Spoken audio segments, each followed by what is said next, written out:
আসসালামু আলাইকুম ভিউয়ার্স, আশা করছি সবাই ভালো আছেন। তো গত ভিডিওতে আমরা যে বিষয়গুলো শিখেছি সেটি হচ্ছে একটি HTML ফাইলের ভিতরে আমাদের HTML এর যে সিনট্যাক্সটি সেটি আমরা কিভাবে তৈরি করতে হয় সেটি দেখেছি, এবং আজকে আমরা দেখব এই HTML সিনট্যাক্সের মধ্যে আমরা কিভাবে HTML এর ট্যাগ লিখে একটি ওয়েবসাইট তৈরি করতে পারি বা একটি ওয়েবসাইটের কন্টেন্ট গুলো লিখতে পারি। তো চলুন কিভাবে করে সেটি আমরা দেখি। আমি যদি আমার ভিজুয়াল স্টুডিওতে চলে যাই, আমার প্রজেক্ট ওপেন করাই আছে এখানে। এখানে দেখুন, আমরা গত ভিডিওতে দেখেছিলাম যে কিভাবে HTML তৈরি করতে হয় এবং সিনট্যাক্স এর ভিতরে আমাদের যে বিষয়গুলো লেখা দরকার আমরা সেগুলো সব লিখেছি। আমরা দেখেছিলাম যে এখানে টাইটেল পর্যন্ত লিখেছিলাম, যে হেডের মধ্যে আমাদের টাইটেল থাকে এবং বডির মধ্যে কি থাকে সেটা আমরা এখনো দেখিনি। তো টাইটেলের মধ্যে আমাদের একটি বিষয় লিখতে হবে, সেটি আমরা দেখি যে টাইটেল ট্যাগের মধ্যে আমাদের কি লিখতে হয়। তো টাইটেল ট্যাগের মধ্যে আমি যদি একটু আমাদের ব্রাউজার ভিউ করি, ব্রাউজারে ভিউ করলে আমরা দেখতে পারবো এখানে আমাদের ওয়েবসাইটটি এখানে ওপেন করা আছে, রান করা আছে। তো এখানে যদি আমি দেখি যে আমার এই ওয়েবসাইটে এই উপরে লেখা আছে যে index.html, এই লেখাটা আছে এই কারণেই যে আমরা কিন্তু এই ফাইলটি তৈরি করেছিলাম, এখানে আমি যাই, ফাইলটি তৈরি করেছিলাম যে index.html নামে। এই নামটি হচ্ছে আমার ওয়েবসাইটের নাম বর্তমানে। তো যদি আমাদের এই নামটি চেঞ্জ করতে হয় সেই ক্ষেত্রে আমাদেরকে যেটা করতে হবে, আমি যদি টাইটেলে যাই, টাইটেলে গিয়ে যদি আমি এখানে লিখি যে ওয়েবসাইট, আমি আমার ওয়েবসাইটের নাম দিলাম ওয়েবসাইট। তো সেই ক্ষেত্রে আমি যদি এখন আমার ব্রাউজারে যাই, এখানে যদি আমি একটি রিফ্রেশ দেই, তাহলে দেখতে পারবেন যে এই এখানে আমার index.html লেখাটি ছিল সেখানে কিন্তু আমার ওয়েবসাইট লেখাটি চলে এসেছে। এর মানে আমাদের টাইটেল হচ্ছে আমাদের ওয়েবসাইটের নাম, মানে আমাদের ওয়েবসাইট কি নাম হবে সেটি হচ্ছে আমাদের টাইটেলের ভিতরে লিখতে হবে। তো এরপরে আমরা দেখব যে আমাদের বডির ভিতরের কাজ কি। আমরা প্রথমেই দেখলাম প্রথম HTML ট্যাগ নিলাম, HTML ট্যাগের ভিতরে আমার দুটি সেকশন নিলাম, হেড ট্যাগ এবং বডি ট্যাগ। এবং হেড ট্যাগের মধ্যে আমরা লিখলাম টাইটেল, টাইটেল আবার ওয়েবসাইটের নাম টেবিল লিখলাম। এবং আমি বডি ট্যাগের মধ্যে এখন কি লিখবো, তো আগে আমাদেরকে জানতে হবে যে HTML এর ভিতরে কোনো কন্টেন্ট, আমরা যদি কোনো কন্টেন্ট লিখতে চাই তাহলে আমাদেরকে কিছু ট্যাগ ইউজ করতে হবে।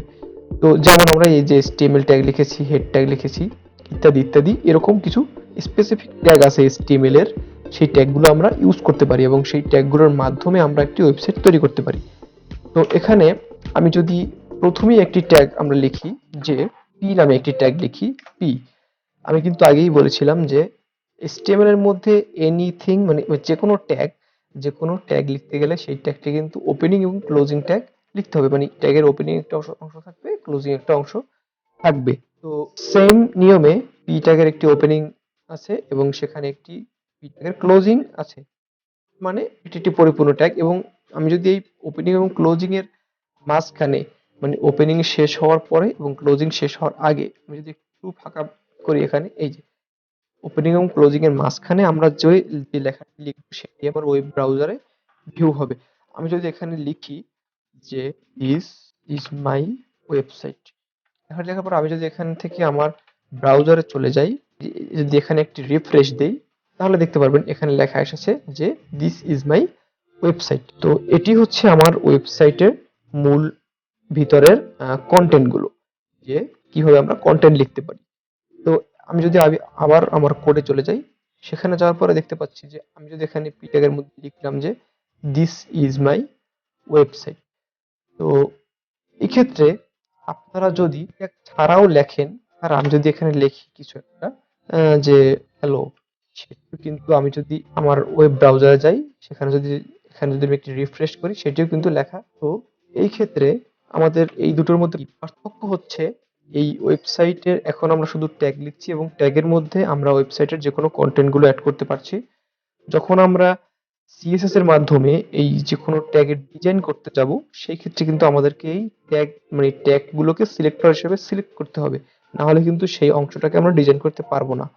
তো এখানে যদি আমি শুধু হ্যালো লিখি বা কোনোটা লেখা লিখি সেটা কিন্তু আমরা ডিজাইনের আওতায় আনতে পারবো না। তো এজন্যই আমাদেরকে যে কোনো ট্যাগ ইউজ করতে হবে এবং এজন্যই ট্যাগ গুলো তৈরি করা হয়েছে। তো পরবর্তী বিষয়টি আলোচনা করি, যে আমরা দেখলাম একটি ট্যাগ, এটি হচ্ছে পি ট্যাগ, মানে পি ট্যাগের ফুল মিনিং হচ্ছে প্যারাগ্রাফ। প্যারাগ্রাফ ট্যাগ, এবং এই পি ট্যাগের মাধ্যমে আমাদের যে কোনো আর্টিকেল আমরা লিখতে পারবো, মানে যে কোনো লেখা, প্যারাগ্রাফ মানে যে কোনো লেখা, এনিথিং লেখা আমরা এই পি ট্যাগের মধ্যে লিখতে পারবো। তারপরে এরপরে যে ট্যাগটি আছে সেটি হচ্ছে, এখন ধরুন আমি এখানে একটি লেখা লিখলাম, বড় একটি লেখা লিখলাম। এটি দেওয়ার পরে আমি যদি আমার ব্রাউজারে চলে যাই, সেখানে গিয়ে আমি একটি রিফ্রেশ দিই, তাহলে দেখা যাচ্ছে আমি একটি বড় একটি লেখা লিখলাম। এই লেখাটি আমি এখন চাচ্ছি যে আমার এই লেখাটা প্রথম, এই যে ফুল স্টপ আছে, এই প্রথম প্যারাটার পরে এই লেখাগুলো সব নিচে চলে আসবে, নিচের লাইন থেকে আসবে, এই লাইনে আর আসবে না। তো সেই ক্ষেত্রে আমি যেটা করতে পারি, যে ট্যাগটি ইউজ করতে পারি, সেটি হচ্ছে আমি যদি এই যে আমার এখানে ফুল স্টপের পরে আমি যদি লিখি বিআর, এবং খেয়াল রাখবেন যে এই বিআর যে ট্যাগটি লিখেছি এটির ফুল মিনিং হচ্ছে ব্রেক, মানে সে লাইনটা এখান থেকে ব্রেক করে দেবে। ব্রেক করার পরে ওই লাইনের অন্য বাকি যে অংশ আছে সেটি নিচ থেকে পাবে, মানে এখানে লাইনটি ব্রেক, এরপর লাইনটি আর আগাবে না। তো আমি যদি এখানে বিআর লিখি, মানে বিআর যদি লিখি, তাহলে দেখবেন আমি ব্রাউজারে যাই এবং এখানটা রিফ্রেশ করি, দেখুন খেয়াল করুন যে এই লেখাটা ফুল স্টপের পর কিন্তু এখানে ব্রেক করেছে এবং পরের লাইন থেকে মানে নেক্সট স্টেপে নেক্সট লাইন চলে গিয়েছে ওই লাইনের বাকি অংশগুলো। তো এটি হচ্ছে বিআর ট্যাগের কাজ, মানে ব্রেক ট্যাগের কাজ। কি আরেকটা বিষয় খেয়াল রাখবেন যে বিআর ট্যাগটা কিন্তু একটাই ওপেনিং ট্যাগ, এই ট্যাগটার কোনো ক্লোজিং অংশ নেই। তো আমাদের যে মেইন ট্যাগগুলো সেগুলো সবগুলোরই কিন্তু ওপেনিং ক্লোজিং আছে, শুধু কিছু কিছু ট্যাগ আছে যেগুলোর ওপেনিং ক্লোজিং নেই। তো যেমন বিআর ট্যাগের কোনো ক্লোজিং নেই, এই বিষয়টি মনে রাখবেন। এরপরে আমি যদি আরেকটি ট্যাগ দেখি, যে প্রি নামে একটি ট্যাগ আছে। এই প্রি ট্যাগের ভিতরে আমি যদি একটু খেয়াল করি, যে আমি যদি কোনো একটি লেখা লিখি, এই লেখাটি আমি লিখলাম, এই লেখাটি লেখার পরে আমি এখান থেকে আমি চলে যাই ব্রাউজারে।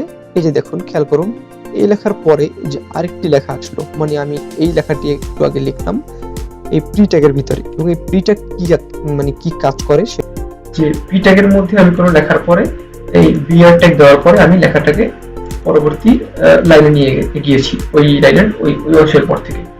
এবং এই প্রি ট্যাগের মতোই সেম ট্যাগ, কিন্তু দেখুন লেখাটি একটু ছোট আসছে, মানে প্রি ট্যাগের বৈশিষ্ট্য এটা, সেই লেখাটি একটু বোল্ড কমিয়ে দেবে, মানে লেখাটি একটু হালকা করে দেবে, চিকন করে দেবে। তো আমি যদি এখন দেখি যে এই প্রি ট্যাগের মধ্যে আমি লেখাটি লেখার পরে আমি যদি চাই যে এই লেখার পরে এই লেখাটি মানে পরবর্তী লাইনে আসবে, এখান থেকে এই ফুল স্টপের পর থেকে লাইনটি পরবর্তী লাইনে আসবে, সেখানে আমি করতে পারি কি, যদি শুধু আমি এখানটা দিয়ে এই লেখাকে নিচে নিয়ে যাই, তাহলে দেখবেন আমি আবার আমার ব্রাউজারে যাই এবং এখানে আমি রিফ্রেশ করি। রিফ্রেশ করার পরে দেখা যাচ্ছে যে এই লাইনটির পরবর্তী লাইনে কিন্তু আমার লেখাটিকে নিয়ে গেছে। এখানে একটু ফাঁকা আছে যে মাঝখানে আসলো, বিষয়টি হচ্ছে আমি রিটেকের পরে যে লাইনটিকে আমি সমান করি, তাহলে আমি এখানে রিফ্রেশ করলে লাইনটি সমান পর্যায়ে কিন্তু চলে আসলো। তো এটি হচ্ছে আমার প্রি ট্যাগের কাজ, যে পি ট্যাগ এবং প্রি ট্যাগ দুইটি কিন্তু মোটামুটি সিমিলার ট্যাগ। এবং পি ট্যাগের মধ্যে আমি যদি কোনো লাইনকে পরবর্তী লাইন নিতে চাই, আমি যদি আরেকটু উদাহরণ দেখাই, যে আমি যদি পি ট্যাগের মধ্যে মনে করেন এই বিআর ট্যাগটা না দিলাম, না দিয়ে আমি যদি এটাকেও এন্টার দিয়ে নিচের লাইনে নিয়ে যাই, তাহলে কিন্তু দেখুন পি ট্যাগ কিন্তু ওই কাজ করছে না, যে আমি যদি পরবর্তী লাইন সেটাকে নিয়ে যাই। কিন্তু পি ট্যাগ কিন্তু সেম, আমি যদি পরবর্তী লাইন লেখাটিকে নিয়ে যাই, অটোমেটিক সে বিআর ট্যাগের কাজটা করে দিচ্ছে। এটি হচ্ছে পি ট্যাগ এবং প্রি ট্যাগের মধ্যে পার্থক্য। আমি এখানে আবার পি ট্যাগটি নিয়ে আসি, বিআর ট্যাগটি। তো এখন আমি যদি দেখি লাইনটি পরবর্তী লাইনে চলে এসেছে। তো আমরা মোটামুটি তিনটি ট্যাগ দেখলাম, পি ট্যাগ, বিআর ট্যাগ, মানে পি ট্যাগ মানে হচ্ছে প্যারাগ্রাফ ট্যাগ, বিআর ট্যাগ মানে হচ্ছে ব্রেক ট্যাগ, এবং প্রি ট্যাগের মধ্যে আমার কোনো ব্রেক ট্যাগ ইউজ করার প্রয়োজন নেই। এরপরে আমি যদি আরেকটি ট্যাগ দেখি, যে আরেকটি সহজ ট্যাগ দেখি HTML এর, সেটি হচ্ছে বি ট্যাগ, মানে বোল্ড। বি মানে বোল্ড, এই বি ট্যাগ থেকে আমি কোনো লেখাকে বোল্ড করতে পারবো। আমি যদি এখানে লিখি ওয়েলকাম, লেখার পরে আমি এখান থেকে ব্রাউজারে চলে যাই এবং এখানে একটু রিফ্রেশ করি। রিফ্রেশ করার পরে এখানে দেখুন যে ওয়েলকাম লেখাটি কিন্তু এই বি ট্যাগ কিন্তু নরমাল একটি লেখা, এখান থেকে বি ট্যাগটা কিন্তু একটু বোল্ড আছে, মানে নরমাল লেখা না, নরমাল লেখাই কিন্তু একটু বোল্ড আকার এসেছে। এরপরে আমি যদি বি ট্যাগের পরে আরেকটি ট্যাগ দেখি আমরা, সেটি হচ্ছে স্ট্রং ট্যাগ, স্ট্রং ট্যাগের মধ্যেও যদি আমি কোনো লেখা লিখি তাহলে সেটিও কিন্তু আমার সেম কাজ করবে। এই দেখুন হ্যালো লেখাটাও কিন্তু সেম বোল্ড। তো এই বি ট্যাগ এবং স্ট্রং ট্যাগ এই দুটি ট্যাগ সেম কাজ করে। তো যে ট্যাগ ইউজ করেন কোনো সমস্যা নেই, কিন্তু স্ট্রং ট্যাগটা ইউজ করা একটু বেটার আমার মনে হয়। তো বি ট্যাগ ইউজ করতে পারেন, স্ট্রং ট্যাগ ইউজ করতে পারেন। তো এখানে দেখুন যে বি ট্যাগ এবং স্ট্রং ট্যাগ সরি এই ওয়েলকাম এবং হ্যালো এই দুটো লেখা কিন্তু পাশাপাশি এসেছে। কেন পাশাপাশি এসেছে? কারণ এই লেখা দুটো পরে আমি কোনো বিয়ার ট্যাগ দেইনি, মানে ব্রেক দেইনি। যদি আমি এখানে একটি ব্রেক দেই, ব্রেক দেওয়ার পরে দেখা যাবে এই লেখাটি কিন্তু নিচে নিচে চলে এসেছে। এবং আমি যদি একটি জিনিস এখানে আপনাদের বোঝানোর চেষ্টা করি, যে আমি যদি এখানে ইন্সপেক্ট করি, মাউস রাইট ক্লিক করলে এখানে লেখা আসবে ইন্সপেক্ট।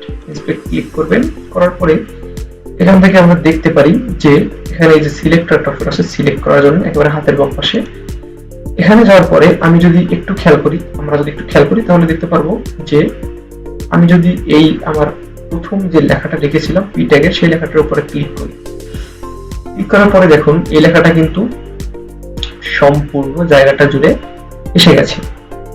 একেবারে এই আমার এই পেজের বাম লেফট সাইড থেকে একেবারে রাইট সাইড পর্যন্ত সম্পূর্ণ জায়গাটা সে দখল করে নিয়েছে। কিন্তু লেখা কিন্তু এই পর্যন্ত সেম, নিচের লেখাটাও প্রি ট্যাগও এই সেম কাজ করেছে। কিন্তু এই ট্যাগ দুটো কিন্তু সেম কাজ করেনি। আমি যে জায়গাটুকু লিখেছি সেই জায়গাটুকু জায়গা নিয়েছি, এর কিন্তু বেশি মানে ফুল পেজটা সে নেয়নি। এর কারণ হচ্ছে HTML এ ইনলাইন এলিমেন্ট আর একটি হচ্ছে ব্লক এলিমেন্ট, মানে দুটো এলিমেন্ট আকারে কাজ করে এই ট্যাগগুলো। তো এই দুটি ট্যাগ হচ্ছে ইনলাইন এলিমেন্টের আন্ডারে এবং এই দুটি ট্যাগ হচ্ছে ব্লক এলিমেন্টের আন্ডারে। তো এই হচ্ছে পি ট্যাগ এবং প্রি ট্যাগও সেম, এটিও একটি ব্লক এলিমেন্টের আন্ডারে, এর মানে সম্পূর্ণ লেখা ব্লক করে নিয়েছে, অন্য কোনো লেখা সে আসতে এখানে দিবে না। এবং আমি যদি দেখি যে আমার এই স্ট্রং ট্যাগ এবং বি ট্যাগ, এই যে লেখা আছে সেখানে বি ট্যাগ এবং স্ট্রং ট্যাগ, তো আমি যদি দেখি এই লেখাটা কিন্তু আমি যেটুকু লেখা লিখেছি সেইটুকু জায়গায় সে নিয়েছে, সম্পূর্ণ পেজের জায়গা কিন্তু সে নেয়নি। এই জন্যই মূলত আমার এখানে আমি যদি আমার কোডে যাই, দেখুন এখানে যদি আমি বিয়ার ট্যাগটা না দিই তাহলে সে কি করবে, সে কিন্তু এখানে দুটো পাশাপাশি আনছে। কারণ এই যে দেখুন এখানে ধরার পরে সেই ওই লেখা যে লেখাটুকু লিখেছি সেই জায়গাটুকু সে নিয়েছে এবং এই লেখাটা সেম। এই জন্যই মূলত এখানে আমার বিয়ার ট্যাগ দেওয়ার প্রয়োজন হয়েছে। তো ভিউয়ার্স, আজকের ভিডিও এই পর্যন্তই। তো দেখা হচ্ছে পরবর্তী ভিডিওতে। সবাই ভালো থাকবেন, সুস্থ থাকবেন। আল্লাহ হাফেজ।